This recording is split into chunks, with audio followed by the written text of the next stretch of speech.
Mga ka-RSP, ang teknolohiya ay isang malaking tulong para sa ating lahat. Mula sa mas mabilis na komunikasyon, online banking at mas maginhawang pamumuhay. Ngunit hindi maikakailang ginagamit din ito sa masasamang gawain. Isa na rito ang tinatawag na e-pickpocketing. Yan po ang tatalakayin natin ngayong umaga dito lamang sa MIL 101.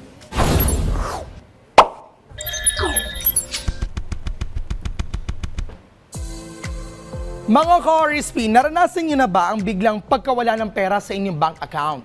O kaya naman, may mga transaksyong hindi niyo naman ginawa pero tuloy-tuloy na nagpoproseso.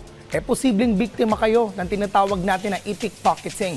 Ayon sa Department of Information and Communications Technology or DICT, ang e-pickpocketing ay isang uri ng cybercrime kung saan ginagamit ang teknolohiya tulad ng Near Field Communication o NFC, Radio Frequency Identification o RFID at SIM cloning upang makuha ang impormasyon mula sa mga mobile device ng biktima. Ang nakatatakot dito, hindi na kailangan nakawin ang inyong wallet o card dahil kaya itong mangyari mula sa malayo at kadalasan nang hindi mo namamalayan. Ganito umano ang modus operandi. Una, target identification.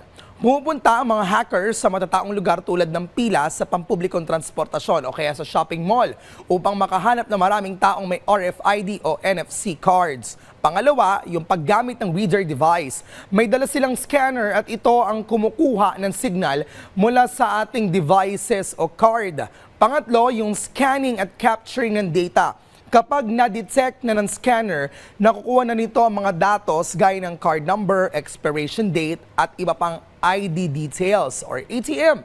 At panghuli, sa nakuhang impormasyon, nagagawa nilang mag-transact ng illegal tulad ng identity theft o kopyahin ang key card data. Narito naman ang ilang paalala upang maiwasan ang ganitong insidente. Una, i-off ang NFC function ng cellphone kung hindi ginagamit.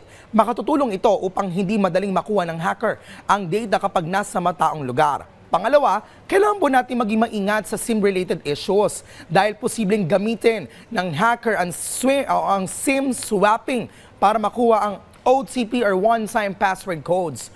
Gumamit din pangatlo ng RFID at NFC blocker. Nakatutulong ito bilang shield laban sa unauthorized scanning ng inyong cards o devices. Pang-apat, mag-ingat lalo na sa mataong lugar o pampublikong transportasyon dahil mas madali para sa kriminal o sa mga kriminal na magsasagawa ng scanning kapag siksikan ng tao.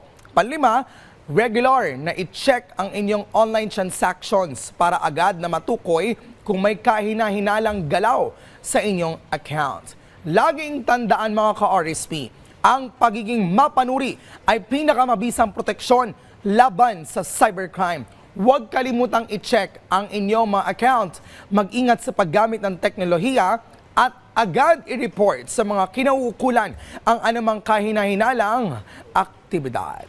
Yan muna ating napag-usapan dito lang sa MIL 101.